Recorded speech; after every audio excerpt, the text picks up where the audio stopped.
Hello बच्चों, आज हम पढ़ने वाले हैं आधारभूत ज्यामितीय अवधारणाएं यानी कि बेसिक ज्योमेट्रिकल आइडियाज़। यह जो चैप्टर है यह 4th चैप्टर है। किसका? क्लास 6 का।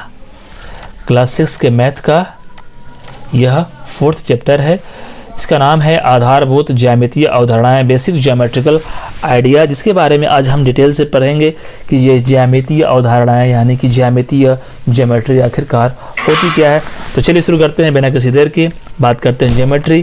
तो ज्योमेट्री शब्द कहाँ से आया? ज्यामितीय शब्द कहाँ से आया?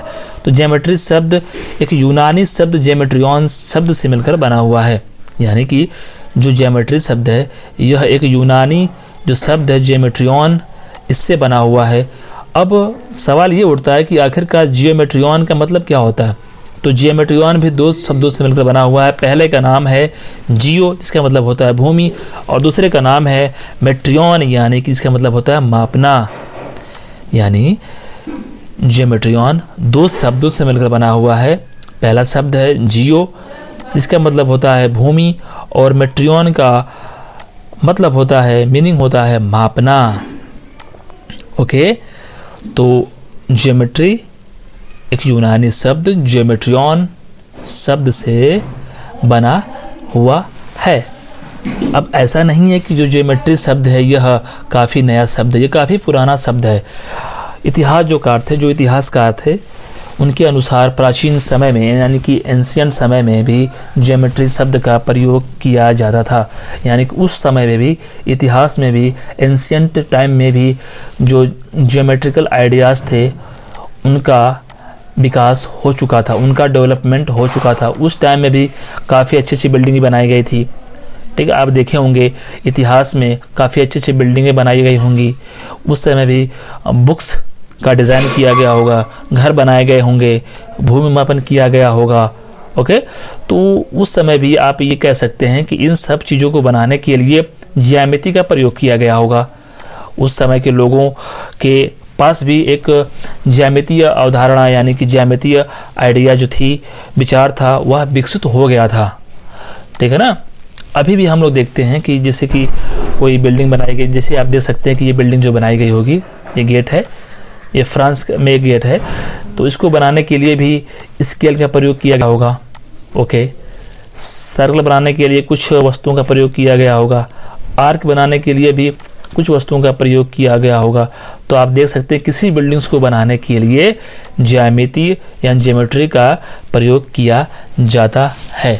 चाहे आज आप देख सकते हो, अगर आपके आसपास कोई भूमि मापन होता है तो वहाँ पर स्केल का प्रयोग किया जाता है। चाहे स्केल मीटर्स में हो, सेंटीमीटर्स में हो, उसका प्रयोग करते हैं भूमि मापने के लिए। बिल्डिंग बनाने के लिए भी मापने के लिए कुछ इकाइयों का प्रयोग करते हैं, कुछ यूनिट का प्रयोग करते हैं। आप देखे होंगे अगर बुक्स बनाना हो तो उसको भी मापते हैं, पेपर्स बनाने हो उसको भी मापते हैं, उसको भी मेज़र करते हैं। डैम बनाना हो, बांध बनाना हो, या कोई वस्तुकला करना हो, कला बनानी हो, तो हर एक चीज़ में ज्यामिति का प्रयोग किया जाता है। ठीक है, कोई गेंद बनानी हो, बैट बनानी हो, गेट बनानी हो, अलमीरा बनानी हो, कुछ भी वस्तुएं बनानी हो, हर एक वस्तु को बनाने के लिए एक जो इंसान होता है वह ज्योमेट्री का प्रयोग करता है। कुछ भी हो, स्कूल बनाने में अगर आपके पास कोई पेन हो तो पेन को भी बनाने में ज्योमेट्री का प्रयोग किया जाता है।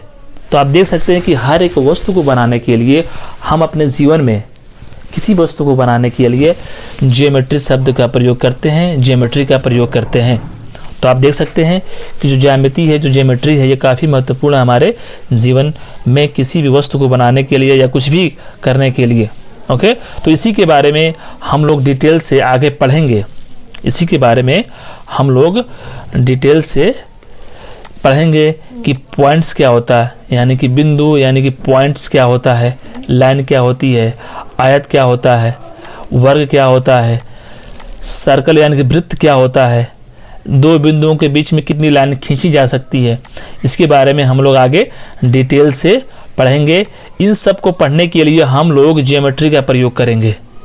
ओके, जैसे कोई लाइन खींचनी हो तो हम प्रयोग करते हैं स्केल का, सर्कल बनाना हो, वृत्त बनाना हो तो तो हम प्रकार का प्रयोग करते हैं। अगर हमें आयत बनाना हो तो उस टाइम भी हम स्केल का प्रयोग करते हैं। तो आप देख सकते हैं कि कुछ भी बनाने के लिए हम ज्योमेट्री का प्रयोग करते हैं। ओके, तो इसके बारे में हम लोग आगे डिटेल से पढ़ेंगे। आगे हम लोग कल पढ़ेंगे हम लोग बिंदु के बारे में। कल पढ़ेंगे हम लोग बिंदु यानी कि पॉइंट के बारे में कि पॉइंट क्या होता है। ओके, फिर पढ़ेंगे हम लोग, इसके आगे हम लोग पढ़ेंगे रेखाखंड यानी लाइंस के बारे में पढ़ेंगे। आगे वृत्त के बारे में पढ़ेंगे, आयत के बारे में पढ़ेंगे, वर्ग के बारे में हम लोग डिटेल से पढ़ेंगे। ओके।